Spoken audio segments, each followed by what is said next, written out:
você chega em casa, você vai olhar, você vai ler o texto, e você consegue ter um aprendizado maior. Se você ficar só no ouvido, sem escrever, sem prestar atenção, você termina absorvendo muito pouco.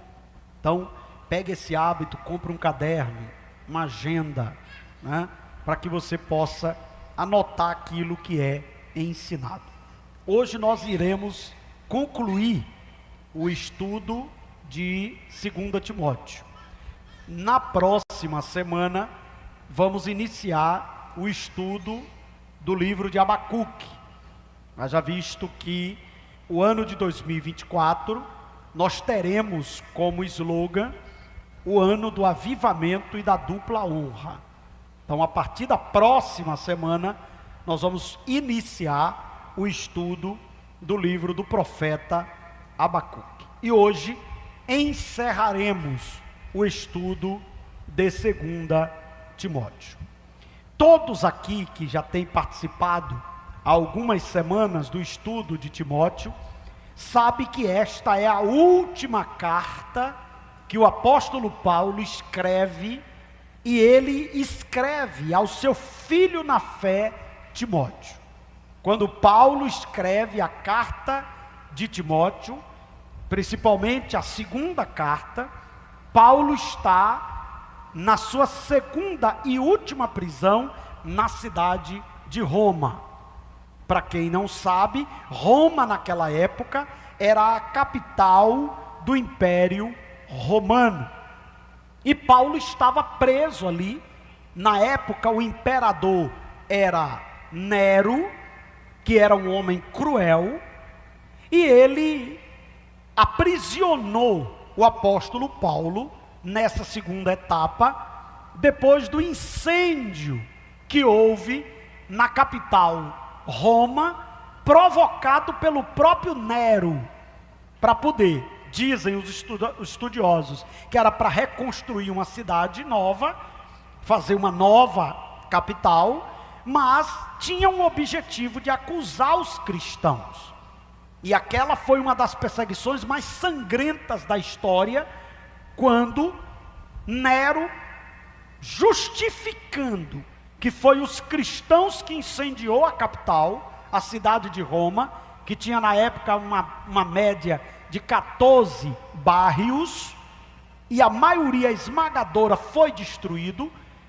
Nero, com este argumento, conseguiu levar muitos cristãos à prisão, e o seu apogeu de domínio sobre os cristãos era a prisão do apóstolo Paulo, que era o nome no cristianismo naquela época. Paulo, naquela época, era o nome no meio cristão, porque ele era um homem que conseguiu trazer um impacto para o mundo cristão. Então, quando ele é preso, ali há uma mensagem muito clara do império sobre essa questão de perseguir os cristãos. Paulo é colocado em uma prisão fria, chamada a prisão de Marametia. Eu disse aqui aos irmãos que eu tive, não sei se privilégio ou desprazer, mas tive essa oportunidade de ir nessa prisão, desci até o lugar onde o apóstolo Paulo foi preso, e também o apóstolo Pedro, e essa prisão era um local horrível, era um local que todos que entravam ali, morriam leprosos, loucos, e quando sobrevivia, saía dali para o martírio. Provavelmente quando Paulo escreve esse último capítulo, ele já estava na antessala do martírio. Após isso, a história não diz, mas a Bíblia não diz, mas a história relata que Paulo foi decapitado pelo imperador romano, e ele foi decapitado fora da cidade, né? Tem aqui uma imagem, aí está bonitinho, mas é bem complicado, mas conseguiram aqui uma imagem da prisão, e um local muito complicado, que é a prisão aonde Paulo foi levado. Quando Paulo escreve o capítulo 4, ele quer mostrar ao jovem pastor Timóteo, que era o seu filho na fé, que ele encontrou na primeira viagem e recrutou na segunda viagem, na cidade de Listra. Timóteo era natural daquela cidade na região da Galácia. A região da Galácia tinha várias cidades: Icônio, Derbe, Listra. E Paulo era da cidade de Listra. Derbe e Listra eram cidades muito próximas, e ele era daquela cidade. Ele tinha uma mãe e uma avó, Lóide e Eunice, e o seu pai era grego. Ele é convocado pelo apóstolo, e ele se torna um filho ministerial do apóstolo Paulo. Quando Paulo está ali vivendo seus últimos momentos, ele sabia que aquele jovem é quem daria continuidade à pregação. E aqui ele usa esse capítulo para mostrar a fidelidade na pregação do Evangelho. E eu coloco como tema para a gente refletir sobre o remédio contra o relativismo. Paulo já estava prevendo os dias em que estamos vivendo. O momento em que não existe mais para o mundo verdade absoluta. E Paulo estava dizendo: Timóteo, pregue a palavra a tempo e a fora de tempo. Ou seja, Timóteo deu remédio contra estas ideias, teorias, que vai minar, inclusive, a igreja. Então, não se descuide, Timóteo, de pregar o Evangelho, de pregar a palavra. E eu coloco aí que esse remédio para o relativismo, contra o relativismo, é exatamente a palavra genuína que deve ser pregada e ensinada. Então a gente precisa aprender, primeiro, o que é relativismo? O que é esta palavra que muito se ouve falar na nossa era? Relativismo é uma corrente filosófica que afirma que as verdades e valores morais são relativos a quê? Aos contextos históricos, culturais e sociais em que são produzidos. Em outras palavras, não existe uma verdade ou um valor moral absoluto e universal. E esta ideia, ela é muito perigosa. Porque se a verdade é absoluta, então o que é que defende essa teoria? Eu crio a minha verdade. A minha cultura cria a sua verdade. O meu grupo cria a sua verdade. Então, como não existe mais verdade absoluta segundo eles, então o que está escrito na palavra é ultrapassado. Porque isso aqui pode ser verdade para mim, segundo eles, mas não é para você. Então, quando Paulo, ele prevendo revelação, Deus revelou ao apóstolo o tempo do fim, que nós estudamos na semana passada, Paulo já estava dizendo: olha, Timóteo, você tem que estar preparado. Timóteo, vai surgir um tempo em que a verdade vai ser relativa, e você precisa estar com a palavra para ensinar a palavra ao povo. Não adianta você combater essas teorias com outra teoria. Não adianta você combater esses modismos com outro modismo. Agora tem uma coisa, Timóteo, que resolve: é a palavra. Pregue a palavra, ensine a palavra, mostre a palavra, vale a palavra. A outra coisa que a gente precisa observar, e aqui a gente começa o estudo de forma propriamente dita, é: a palavra de Deus é o remédio contra o relativismo. Repita isso comigo, 1, 2, 3, já. A palavra de Deus é o remédio contra o relativismo. O relativismo impera em todos os âmbitos da sociedade ocidental na nossa era. Vivemos um período chamado pós-moderno. E as características deste período é o desencanto pela verdade. Então, anotem e prestem bem atenção. Olhem para mim com bastante atenção.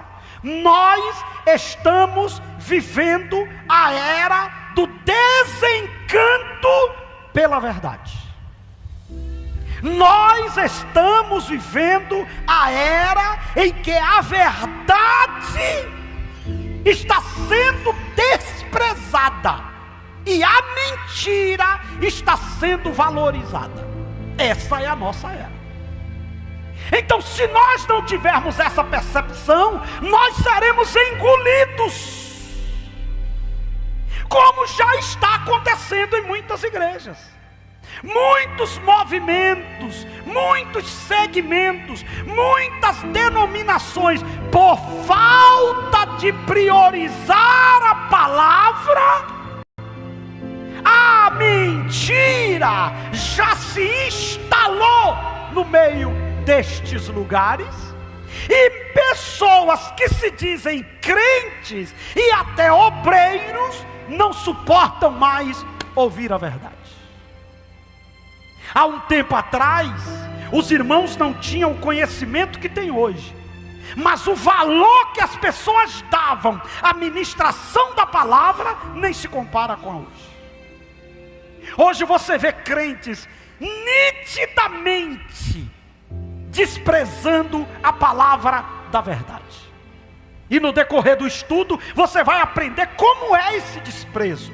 Esse desprezo não é assim, eu não gosto da Bíblia. Não, esse desprezo é sutil. Esse desprezo é baseado em argumentos. Como assim?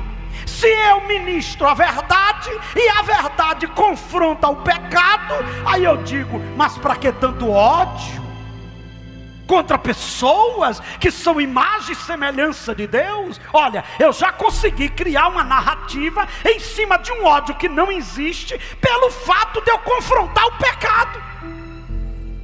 E aí, para poder ser bonzinho, que eu destaco aí, que é o politicamente correto que está aí em vermelho, que eu destaquei, porque no mundo relativo, o que vale não é a verdade, é o politicamente correto. E a maioria daquilo que é politicamente correto é uma verdade adulterada, ou uma mentira disfarçada de verdade. Olhe o que diz o texto de Isaías 5:20. Ai dos que chamam de mal aquilo que é bom, e que chamam de bom aquilo que é mal, que fazem a luz vir à escuridão, e a escuridão vir à luz. Você já observou a profundidade desse texto do profeta messiânico? Ai dos que chamam mal aquilo que é bom. Pronto, nós estamos vivendo essa época. Hoje, o governo, a presidência da República Federativa do Brasil aprovou uma lei e vetou um artigo da lei, porque tinha uma palavra. Qual era a palavra? Família tradicional. E o que é família tradicional? Homem e mulher, à luz da Bíblia. E o governo federal hoje do Brasil, eleito com voto de gente que se diz que é crente, porque eu posso afirmar que uma pessoa que conhece a palavra não pode votar nesse tipo de gente, porque vai dar poder a pessoas que vai dizer o seguinte: família tradicional é antiquada, arranca isso de lá. Mas família tradicional é a família bíblica. Ou seja, já tem uma relativização. Ou seja, aquilo que é mal já virou certo, e o que é certo já virou mal. Ou seja, o errado a hoje é quem defende o que a palavra defende. Aí o texto diz assim: ai, diga comigo, ai. Aqui está dizendo: coitados dos que chamam mal aquilo que é bom, que chama bom aquilo que é mal, que faz a luz virar escuridão e a escuridão virar luz, que faz o amargo ficar doce e o doce ficar amargo. Você já olhou o finalzinho desse versículo? Que faz o amargo ficar doce e o doce virar amargo. Então hoje, se você vê um meninozinho com a Bíblia na mão, de paletó e gravata, indo para a igreja, a galera cai matando. Mas se o meninozinho está com a mouse, com a pistola na boca lá do beco ou da favela, é o cara.